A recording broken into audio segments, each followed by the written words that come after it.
From falling in love to getting married, 9 years passed. I never thought my husband would betray me, but he did. He had an affair with his assistant, Joan, leaving me and our baby behind time and time again. I hate him. It's him who killed our baby. In the 5th year of our marriage, he cheated on me. I accidentally saw explicit photos that Joan, his assistant, had sent him. She had a revealing top on, with ambiguous red marks on her collarbone. Is the new nightgown nice? The marks from last time haven't faded yet. From falling in love to getting married, 9 years passed. I never thought Jack would betray me. This should be an account he created on purpose, with only Joan as a friend. I shook as I continued scrolling through their chat history. For the past 3 months, they greeted each other good morning and good night almost every day. She sweetly called him hubby. He affectionately called her baby. Baby. It had been a long time since he called me that way. He said we were an old married couple now, so there was no need for such mushy terms. So, would he not find it mushy with Joan? The more I scrolled through their messages, the more intense the pain in my heart became. Tears streamed uncontrollably down my face. I remembered last Saturday, our wedding anniversary. I waited from evening till past 11 at night. He came back only after all the food has turned cold. When he saw the cake, his expression stiffened. At that moment, I knew he had forgotten our anniversary. To say I wasn't heartbroken would be a lie, but he explained, saying he had been working overtime a lot recently, which caused him to forget accidentally. I only cared about his tired body, too concerned to be angry. But in reality, on that day when Joan had a fever, he was taking care of her. With a temperature of 38 degrees, they still ended up having intercourse. I saw the message Joan sent that night at midnight. We sweated a lot in bed, and the fever has indeed gone down. Honey, you are so amazing. The pain raged through every cell in my body, almost suffocating me. When Jack came out of the bathroom, I was already crying uncontrollably. He hesitated for a moment, his expression changing drastically when he noticed the phone I was holding. He walked over, wanting to hug me. I pushed him away violently. Don't touch me, you're dirty. There was a mixture of sorrow and gloom in his eyes. Lily, don't talk to me like that. His voice held a hint of grievance. I found it absurd, choked up, and asked, aren't you dirty? His face turned extremely pale. I only love you, Lily, please believe me. I was just curious. Is being with Joan a curiosity, then? I said sarcastically, tears falling even more fiercely. What were you doing on the 16th last month, when I was hospitalized for appendicitis? A hint of panic flashed in his eyes. I was on a business trip to the UK, and couldn't make it back in time. You know that. At that moment, he still tried to deceive me. I was lying in the hospital bed, with thoughts only of him. Yet, he was with Joan, flying to Switzerland for skiing from the UK. In this private account, on that day, there was even a photo of them kissing in the snow. The caption read, us. The simple 2 words turned into the sharpest knives, stabbing straight into my heart, making me feel like my flesh was torn apart, pain cutting deep. Between Joan and me, he always abandoned me and chose her. Now, he claimed he still loved me and it was all just out of curiosity. It's too absurd. I was almost speechless. Jack, we've been together for 9 years. Why did you turn our love into something so unbearable? 9 years of companionship. Finally, it all comes to an end. I asked for a divorce. Jack disagreed. Initially, he tried to persuade me, but my silence gradually drained his patience. When I packed my things and was ready to leave, he blocked me at the door, impatiently saying, I've apologized enough. What are you still making a fuss about? I promised to cut it off with her. Don't you see we're busy? Why are you so stubborn? A heaviness pressed against my chest. Tears began to fall again. Choking, I said, whatever you do, it won't change the fact that you cheated. He impatiently pulled at his hair, then grabbed my bag and smashed it to the ground. Forget about the divorce, he shouted, slamming the door behind him. I knelt on the floor, silently crying for a long time, before picking up my luggage and leaving. I didn't see Jack for the next 2 weeks. I never expected Joan to ask me out for coffee. She provocatively said, Lily, Jack doesn't love you anymore. He loves me. If you have any manners, stop trying to hold onto the position of a wife. I mockingly asked, are all mistresses as shameless as you these days? She shrugged it off, disdainfully saying, in a relationship, the one who isn't loved is the third party. Besides, do you know what Jack likes most about me? My fingers on the table involuntarily curled up. Sensing my tension, she showed a smug smile. He said he likes my boldness, passion, and my ability to have fun. Unlike you, you're like a dead fish in bed, tasteless. Jack describing me in such a vile way had never crossed my mind. In an instant, a flood of humiliation surged over me. I trembled with anger and raised my hand, slapping Joan across the face. "You both disgust me." Joan, furious, "How dare you hit me?" She was about to lunge at me when Jack arrived. He grabbed Joan's wrist, displeased.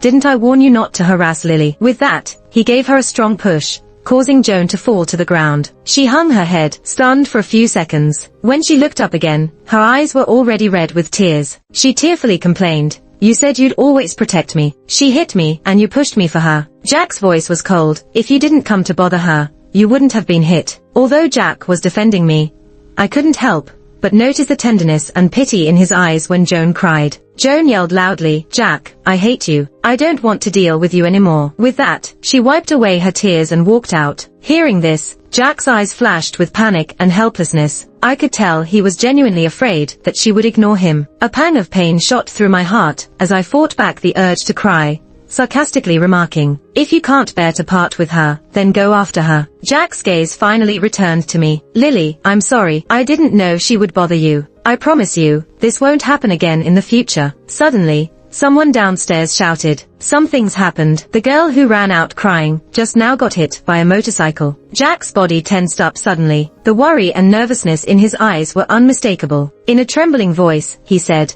"Lily, Joan is my subordinate after all. She's hurt, and it's only right for me to go check on her. Wait for me, we'll talk later." With that, he hastily ran out in distress. I hesitated for a moment before following him. Then, I saw him holding Joan. With her right ankle injured, she cried out, "I thought you were done with me. Why did you follow?" Jack sighed, "When will you stop being so reckless? Can you stop worrying me so much?" Despite the blaming tone, there was a sense of affection in his voice. It became clear to me once again that he cared for her. It wasn't just a passing fancy. He genuinely liked her. My heart skipped a beat. Then came an overwhelming wave of sorrow. Trembling, I placed my hand on my belly. This is absurd. After discovering his affair, I found out I was pregnant. What should I do, baby? Daddy seems to have truly fallen for someone else. He doesn't want us anymore. 9 years. I used to firmly believe that Jack and I would grow old together. Who would have thought it would end up like this? That day, I didn't wait for Jack to come back. Our next meeting was 2 days later. I went to the hospital for a miscarriage operation, while he accompanied Joan for her checkup with a sprained wrist. I stared at him fixedly. My heart couldn't suppress the ache. The next moment, Jack noticed me. He let go of Joan and hurried towards me. Joan stood at the staircase,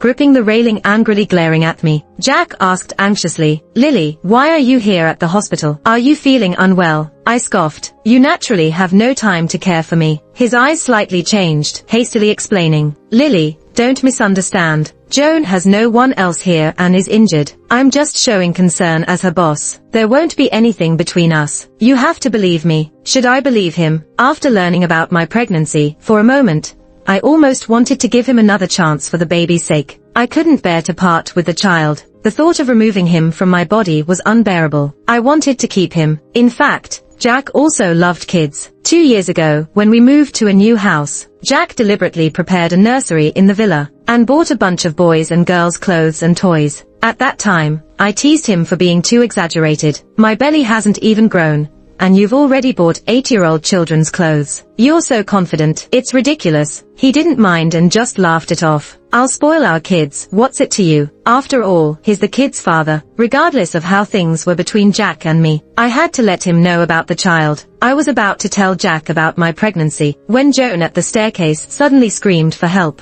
"Jack, help me." Both Jack and I looked over and saw her tumbling down the stairs. It was so odd. She was just standing there. How could she suddenly fall down? Jack's face turned pale in an instant. "Lily, Joan might be in danger. I can't just stand by and watch her get hurt." He turned to leave. I grabbed his sleeve, anxiously saying, "Jack, don't go. Don't you want to know why I came to the hospital? If you leave now, you'll regret it for sure." Amidst my anxious gaze, he left me again, rushing towards Joan. He said, "Lily, wait for me. Wait for me to take care of Joan, then I'll come back for you." Watching his hurried departure, my heartache was suffocating. "Jack, I won't wait for you anymore." With tear-streaked face, I lightly touched my belly. "Baby, although it's hard, Mom has to say goodbye to you. Mom loves you very, very much. That's why I couldn't bear to let you grow up in a broken family. Jack, I hate you. I really hate you. It's you. You killed our baby. You always say just wait a bit longer. Well, I'll wait to see how ugly your face will be when I come out of the operating room. After the operation, I sat pale-faced on a chair to rest. Shortly after, I received a call from Jack. Lily, where are you now? I'll come over right away to be with you. It seemed like Joan was out of danger. Finally, he had time to care for me. With an empty heart, I said wearily, I'm at the door of the operating room on the 6th floor. He urgently asked, where exactly do you feel unwell? Is it serious? From the tone of his voice, he sounded genuinely concerned. What will his reaction be when he knows the truth? I replied softly, it's nothing serious, really. Just had a miscarriage operation, feeling a bit weak. Instantly, Jack's breathing seemed to stop. He was silent for a long time before asking in disbelief, Lily, what did you say? I didn't hear clearly. I repeated word for word. I said, I just terminated your child. Jack appeared in front of me quickly. His lips twitched nervously, and he said in a trembling voice, Lily, why didn't you tell me you were pregnant? I know you lied about terminating our baby just because you were mad at me. Our baby must still be here, right? Lily, I am so happy. We finally have a child. I am going to be a dad. He reached out and pulled me. Let's go home. You are pregnant. You need to rest properly. You can't run around anymore. Seeing his dazed and self-deceiving look, I suddenly felt a bit of pleasure. Mockingly, I said, Jack, stop being delusional. Your child was lost while you were with Joan. Do you understand now? Should I repeat it again? At these words, he froze in place. His hand hanging by his side couldn't help but tremble. After a while, with a tinge of redness in his eyes, he almost despairingly questioned me. Lily, why didn't you tell me? That was our child together. On what grounds did you make the decision about his life and death without me? Did you consider my feelings? He seemed on the verge of a breakdown. This hysterical appearance was far from the usual composed Jack. Jack, it hurts a lot, right? You will hurt even more. I continued to twist the knife in his heart. I did want to tell you, but when you abandoned me to be with Joan, you forgot, didn't you? You said you couldn't ignore her. I said, if you leave, you will regret it. But you still left me. Jack, the culprit is you. You killed our baby. It's you who killed him. Jack's body suddenly shook. The pain in his eyes became more and more apparent. Finally, he said in utter anguish, Lily, I am sorry. I didn't know you were pregnant. I didn't know. I suppressed the ache in my chest and teased, you certainly didn't know. After all your energy was spent on taking care of Joan. He weakly defended himself. I only left because I was worried about her safety. I never intended to abandon you, Lily. I cut him off coldly. Jack, stop making excuses. Admit that you are a wishy-washy man. Is that so hard? He almost choked, saying sorrowfully, Lily, I only love you. I have never loved anyone else but you. Maybe it's because our life has been too dull. I got tired of the routine, and I made a mistake. I was wrong. I truly realize that. I beg you, forgive me this time, please. No, Jack, I gave you a chance, but you didn't cherish it. I will never look back. I asked for a divorce from Jack again, but he still refused to agree. He was unbelievably stubborn. In the following days, he pursued me like a madman. He sent countless pieces of jewelry through his assistant. I returned them all. My office was filled with red roses every day. I had the janitor take them all away. Sometimes, he would wait for me outside the office, and I would always pass by pretending not to notice him. One of the new interns, unaware of the situation, innocently asked me, Lily, Jack is a top-notch handsome guy. He is pursuing you so relentlessly. Aren't you moved at all? I smiled lightly and shook my head. This continued for a month. Seeing that I remained unmoved, Jack, in his sadness, drank himself into a stupor and collapsed in front of my door. In the past, seeing him in such a state would have made my heart ache. But now, all I felt was an indescribable sense of annoyance. I didn't even want to look at him anymore. So, not loving someone feels like this. He was heavily drunk, clinging onto my leg, refusing to let go. Lily, I can't bear to be without you. Can we not get a divorce, please? I can't live without you. I was repulsed and kicked him away. Jack, I have nothing to say to you except for divorce. He fell to the ground from my kick, still stubbornly pulling at my pant leg. Who would believe that the usually proud young master would have such a desperate side? I said coldly, Jack, stop being pathetic. I don't love you anymore. Stop doing these meaningless things. I'm really annoyed. It seemed like his soul had been drained out, and he muttered, but I can't let you go. I really can't. Can't you see we are busy? I didn't expect Jack to cry. With red eyes, he almost incoherently said, Lily, we've been together for 9 years. 9 years, with so many beautiful memories. Are you really willing to throw it all away? So, he still remembers that we've been together for 9 years. We were only 18 when we started dating. Back then, Jack would turn down all girls who showed interest in me. All his tenderness and spoiling were reserved for me alone. When I stole a kiss from him at the bubble tea shop, he blushed and pushed me away. Behave outside. Then, in a secluded place, he would kiss me until I couldn't catch my breath. Are you going to dare to tease me again? I was dizzy from his kisses, but still stubbornly said, I will. He smiled helplessly. I really don't know what to do with you. Back then, Jack would stay by my bedside all night when I was sick, coaxing me to take medicine and feeding me. After graduation, when he started working for the Jiang family business, he was always busy, but he still remembered every anniversary we had. He would prepare surprises for me with care, trying to make me happy. We indeed had many beautiful memories, but all of it was destroyed by him, with his own hands, because I have seen how deeply he loved me. That's why I found it even harder to forgive his betrayal. I looked at him indifferently, leaving no room for doubt. Jack, listen carefully. I don't want you anymore. In that moment, the light in Jack's eyes disappeared completely. A week later, we went to get the divorce certificate. Just as we left the Civil Affairs Bureau, we saw Joan. She was full of anticipation and joyfully jumped to Jack's side. Jack, congratulations on being single again. Jack's face turned terrifyingly dark. He brushed off Joan's hand with a cold expression and said, I think I've made it clear. I've never loved you. Don't appear in front of me again.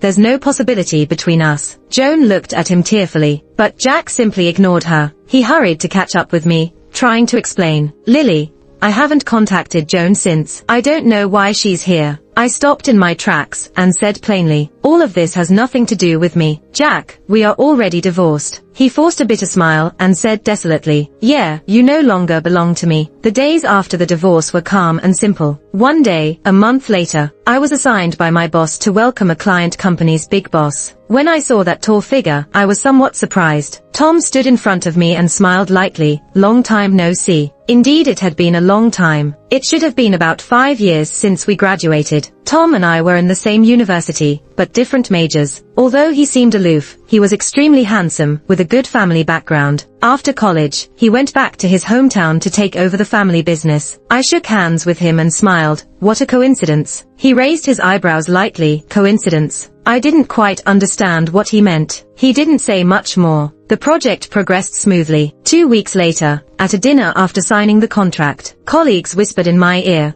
Tom is so handsome that it's infuriating, but he's too cold. Just one glance from him sends shivers down my spine. I was surprised. Isn't that a bit much? Colleague sighed. Oh, it is. This kind of idol is the typical look but don't touch type. I held back a smile. When I turned to look at Tom, our eyes met by chance. Perhaps his gaze was too focused when looking at me. I suddenly felt uncomfortable, quickly looking away. Even though I lowered my lashes and didn't look at him again, I could still feel his burning gaze lingering on me. A colleague leaned over again and murmured in my ear, why is Tom staring at you all the time? How would I know? The colleague sighed, looking at the way he's staring at you.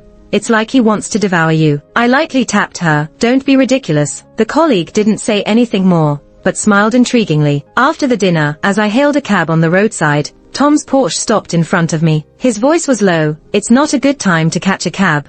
Let me drive you home. I pointed to my phone. Thanks, Tom, but I've already called a cab. He had already gotten out of the car and walked to the passenger side, opening the door. You've been standing here for 10 minutes. Get in, I'll take you. I felt too awkward to refuse again. Thank you. We didn't talk much on the way. After bidding farewell at my building, I thought he would leave. To my surprise, as I went downstairs to throw up the trash, I saw him leaning against the car smoking. In the dim light of night, his sharp profile softened a bit. Seeing me, he quickly put out the cigarette and apologized. I found it amusing. Why was he apologizing to me? His eyes darkened a bit.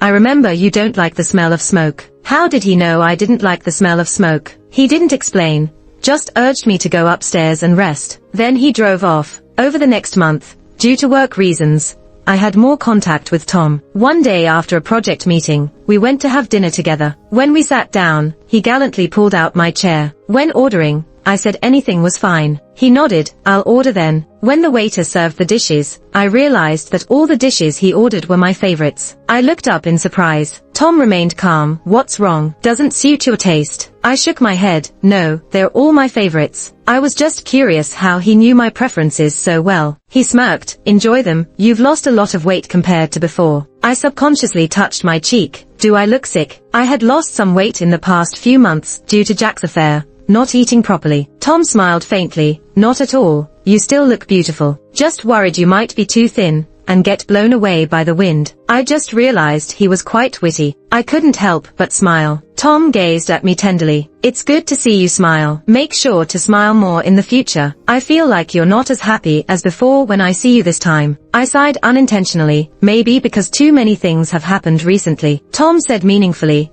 who knows if it's a blessing in disguise? I didn't quite understand. He explained softly, it's a saying that means, what may seem bad could turn out to be a good thing in the end. I was still a bit confused. Suddenly, Tom got up and walked towards the white piano in the center of the restaurant. I never knew that Tom played the piano so smoothly. As he finished playing a tune of congratulations, I clapped my hands until they hurt. Tom's lips curled with a smile as he warmly looked at me. Lisa, happy birthday. The waiter brought a mousse cake on a trolley. Miss Lisa, happy birthday. This is prepared by Tom for you. I looked at a surprised Tom, who was approaching me slowly. When I was 7, my parents got divorced. They both remarried and had new children. For many years after that, no one celebrated my birthday. It wasn't until I turned 18 and met Jack. At that time, Jack promised to spend every birthday of my life with me, but unfortunately, he broke his promise. Just then, Tom appeared in front of me, surprising me with how he knew my birthday. He explained that he had seen my resume during a job fair before graduation. It was something that happened years ago, but his memory was surprisingly good. He took out a square gift box and revealed a dazzling gemstone necklace inside. Happy birthday, he said. I hope you shine forever in your own world, just like this gemstone. For some reason, my eyes suddenly welled up with tears. Honestly, the gemstone was incredibly beautiful, and I was grateful for his birthday gift. But it was too precious for me to accept. After rejecting it several times, Tom began to act stubborn, threatening to throw it into the sewer if I didn't take it. I couldn't help but laugh at his playful antics. Finally, I accepted the gift, but planned to buy something to give him as a gift in return over the weekend. After dinner, Tom escorted me home, only to unexpectedly run into Jack downstairs. Jack was leaning against his car, smoking with a forlorn look, and there was a birthday cake on the hood. After divorce, we have not seen for a long time. When he saw Tom accompanying me out of the car, Jack's face darkened suddenly, and he asked if I was with him now. Tom calmly admitted that he was pursuing me,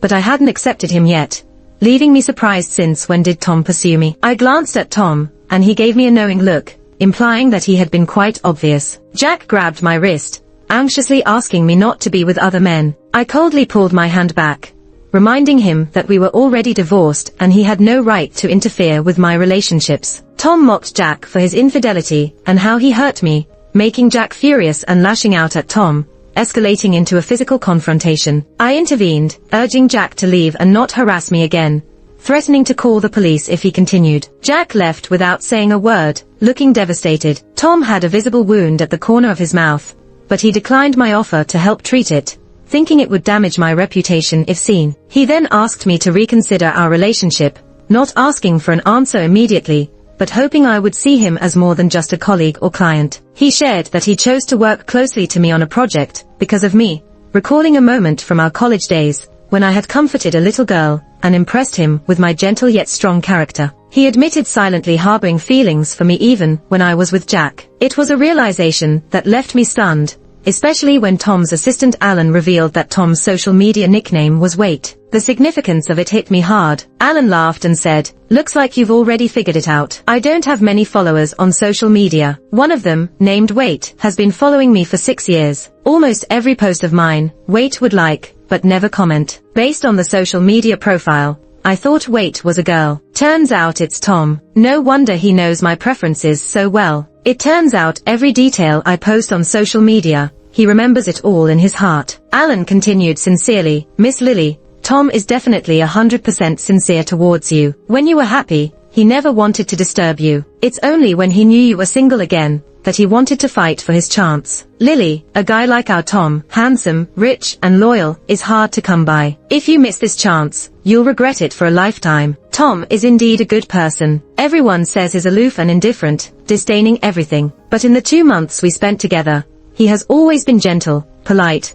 and considerate in front of me. He would accompany me home when it gets dark, hold an umbrella for me in the rain, and put a coat on me when it's cold. When I'm upset, he patiently comforts and advises me. When I face difficulties at work, he tries his best to help me solve them. He is undoubtedly an exceptional man in this world. I ask myself, do I like him? I don't know. The only thing I can be sure of is that I don't reject his closeness. However, Tom is the general manager, and there are many important tasks at headquarters that require his attention. So, in the 4th month here, his father forcibly summoned him back. 15 days after Tom left, I finished work and was waiting for a car by the roadside, feeling empty inside. I remembered one night when he drove me home, and I fell asleep in the car because I was too tired. When I woke up, his Porsche had been parked downstairs at my house for 2 hours. His suit was draped over me. I thanked him and apologized for inconveniencing him, but he naturally took the responsibility upon himself, saying, "It's my fault.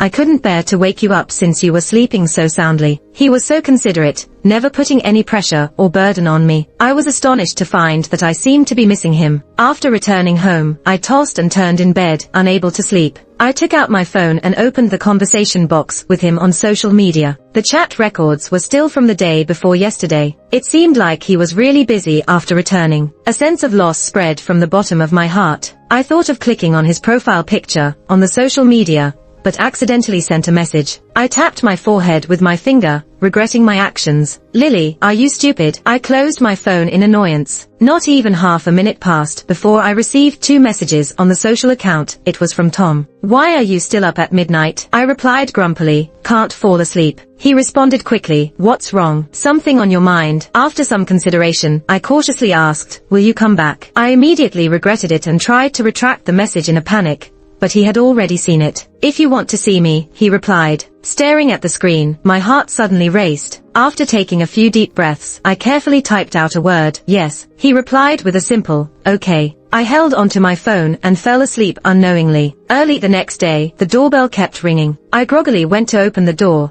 and was shocked to see Tom through the peephole. I instantly woke up, quickly washed my face and combed my hair before running back to the living room to open the door. I asked excitedly and surprised, "Why did you suddenly come back?" He smiled gently, "Because someone said they wanted to see me." My cheeks flushed with warmth. Feeling a bit uneasy, I shifted my gaze away. He suddenly reached out, gently ruffling my hair. The gesture was affectionate yet natural. With a smile on his face, he asked teasingly, "Blushing for what?" Now my ears turned red too. His laughter became even more carefree. I gave him a reproachful look. "Don't tease me." He immediately raised his hands in surrender. "Okay, I won't tease you." Unsure if I could offer him the couch to sleep on, since he looked genuinely tired, having flown over without resting to see me, I decided to cook him a meal to express gratitude. But my cooking skills were terrible. The burnt smell filled the air, waking him up. He looked at the messy kitchen and chuckled. "Lily, are you trying to remodel the house?" I felt embarrassed to my toes. He laughed and pushed me out of the kitchen, saying, "Good, you go play, I'll cook." I skeptically said,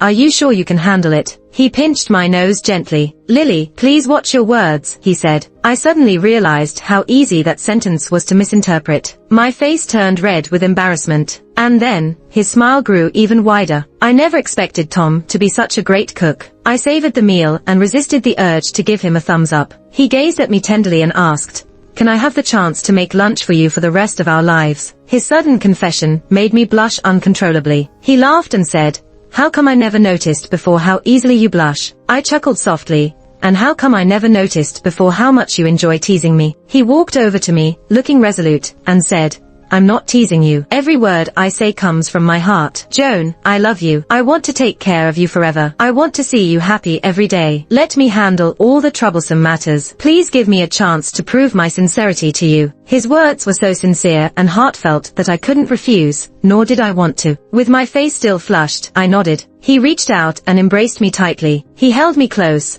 my ears against his chest, listening to his erratic heartbeat. I couldn't resist teasing him. "Tom, your heart is beating quite fast." In a deep and magnetic voice, he replied, "Yes, my heart beats only for you. Perhaps, that was the most beautiful love confession in the world.